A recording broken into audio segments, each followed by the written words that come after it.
আমরা এখন কথা বলবো এক সাধারণ বাংলাদেশী নাগরিকের সঙ্গে। আমরা বোঝার চেষ্টা করব এই নির্বাচনের পর বাংলাদেশ কেন কাঁদছে।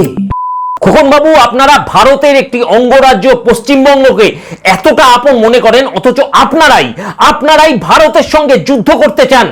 তা কি হয়েছে? হ্যাঁ, আমরা ভারতের সাথে যুদ্ধ করুম, তারপর সেই যুদ্ধে আহত হলে চিকিৎসার জন্য আবার ভারতে যাবো। হ্যাঁ, মমতা আপু অল টাইম আমাদের জন্য আছে। হ্যাঁ, আমরা ভারতকে ঘিস্তি করতাম, আবার ভারতের থেকেই সব রকমের সুযোগ সুবিধা বুঝে নিতাম।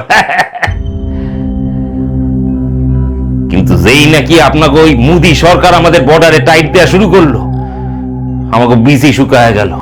আর আগের মতো কটলাইন দিয়ে ইন্ডিয়া যাইতে পারতাছি না, ইন্ডিয়ার সুযোগ সুবিধা পাইতাছি না। এমনকি ওপার বাংলায় এসআইআর করে আমাকে নাম পর্যন্ত ভোটার লিস্ট থেকে বাদ দিয়ে দিল আপনাকে মোদি সরকার। মমতা আপু এত কিছু করলো আমাকে জন্য, অথচ মমতা আপুকে একটা ভোট পর্যন্ত দিতে পারলাম না। এ দুঃখ রাখি কোথায় কোন দেহি। সে কি, আপনারা তো অন্য দেশের নাগরিক, আপনারা এপার বাংলায় ভোট দেবেন কি করে? ও আমাদের ডবল সিম আছে, মানে এপার বাংলাতে ভোটার লিস্টের নাম আছে, ওপার বাংলাতে ভোটার লিস্টের নাম ছিল। আর আপনাকে কইলাম না, আপুর আমলে যে কোনো জালি কাজ করা যেত পয়সা দিয়ে, যে কোনো কাটপাট করা, জালি কাগজপত্র করা আপুর আমলে কোনো ব্যাপারই ছিল না, পয়সা দিলেই করা যেত।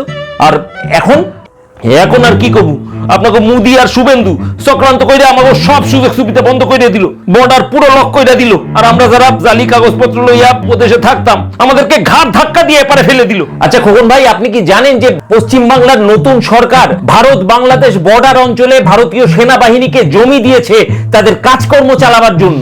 কাজকর্ম মানে? হ্যাঁ, কোন কি যুদ্ধ টুদ্ধ লাগবে নাকি? এই মেরেছে রে। ভয় পাচ্ছেন কেন? আরে আপনাদের সেনাবাহিনী তো বলেইছে যে আপনারা খুব স্ট্রং, আপনারা ভারতের থেকেও স্ট্রং। মোদী সরকারকে একটা বার্তা দিতে চাই, আমরা বলে দিচ্ছি 7 দিনের মধ্যে কলকাতা, আসাম, ত্রিপুরা আমরা দখল করে ফেলবো। আমরা সৈনিক, আমরা মরে যাই নাই।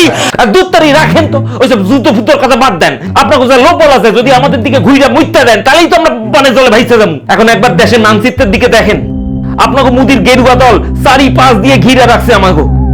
চিন্তা হবে না কোন? খোকন ভাই, অত চিন্তিত হবার কারণ নেই। আপনারা মানে বাংলাদেশের জনগণ যদি বেশি পেঁয়াজি না মারেন ভারতের সঙ্গে, যদি মুখে বেশি বড় বড় বাতেলা না মারেন, তাহলে আপনাদের ভয় পাওয়ার কোনো কারণ নেই। আপনারা আপনাদের দেশে ভালো থাকবেন, আমরা আমাদের দেশে ভালো থাকবো, ব্যাস। এই তো গুড বয়।